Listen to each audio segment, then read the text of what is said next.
Le rythme d'alternance, d'avoir une semaine en formation, puis après 3 semaines en entreprise, c'est un rythme qui permet d'évoluer en entreprise en ayant des projets d'envergure pendant toute l'année. Une année en plus, ça permet quand même de traiter un sujet en profondeur.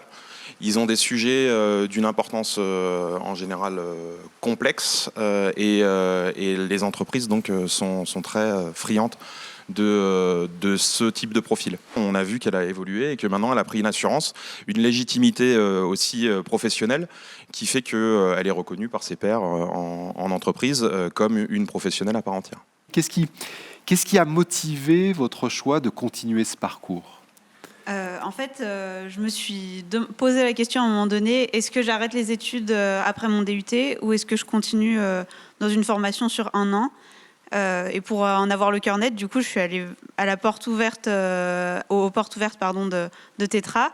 J'ai discuté un peu avec un étudiant et avec Ludovic et c'est vraiment, ça a été révélateur. Je me suis dit, ouais, à l'issue de ces portes ouvertes, je me suis dit, ouais, je vais faire une licence pro parce que je pense que c'est un bon moyen de faire le lien entre l'école et le monde du travail. En fait, ça nous permet de nous professionnaliser, ça nous permet de prendre confiance en nous et de se rendre compte que, de mettre en application tout ce qu'on a appris au cours des dernières années à l'école, de le mettre en application sur le terrain et de se rendre compte que des fois, ça fonctionne pas toujours comme on veut, en fait. Au-delà de ça, il y a cette évolution personnelle, c'est-à-dire la prise, être plus en confiance. C'est ça aussi, quelque part, la réussite d'une formation ou pas ?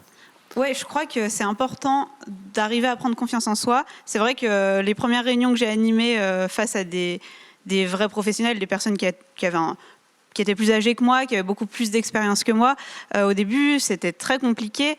Et au fur et à mesure, on se rend compte qu'on peut on n'a pas le même avis, on n'a pas le même point de vue parce que eux, avec l'expérience, ils ont acquis des choses, ils ont plus d'expérience, mais nous, on peut leur apporter de nouvelles choses, de nouvelles méthodes de travail qu'on a pu apprendre, parce que c'est bien connu, l'industrie fait que évoluer, et c'est vrai qu'on peut toujours améliorer, comme on l'apprend en RSPI. Ce rôle de transmission, combien important ? Comment on arrive justement dans ces relations à être dans la transmission, à être dans l'écoute ? Il y a une posture managériale un peu différente à mettre en œuvre ? Alors, la posture managériale est effectivement différente.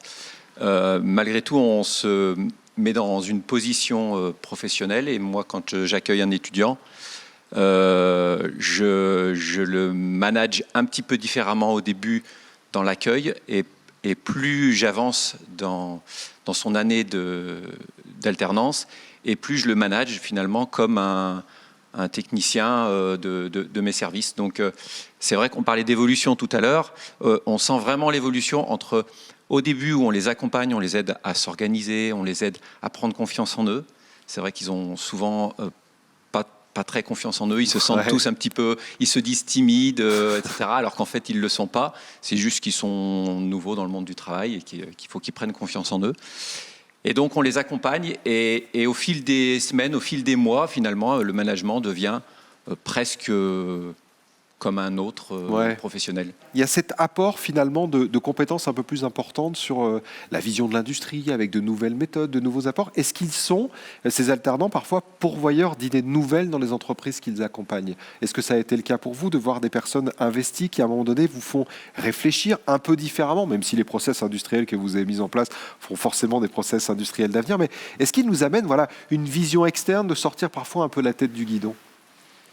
Alors, il nous apporte déjà une vision externe, une vision peut-être plus moderne, un petit peu plus jeune. Voilà. Ouais. Bon. C'est pas tant dans les outils, c'est vraiment surtout dans l'œil extérieur. Moi, ça fait plusieurs années que je prends des étudiants Tetra en licence pro. Et donc, professionnel au fur et à mesure de l'avancement. Et j'avais une petite anecdote où sur la fin de l'alternance, des collègues qui travaillaient avec lui sont venus me voir en me disant mais comment on va faire quand il va partir ? C'est quoi la suite, quoi ? Voilà. Et donc ça, c'est vraiment révélateur de la place qu'ils prennent et du professionnalisme qu'ils mettent dans leur travail. L'alternance, c'est un moyen aussi d'avoir un vivier pour le recrutement. On cherche à en permanence accueillir des nouveaux, à transmettre et accueillir des nouveaux dans notre entreprise, mais aussi dans la filière industrielle.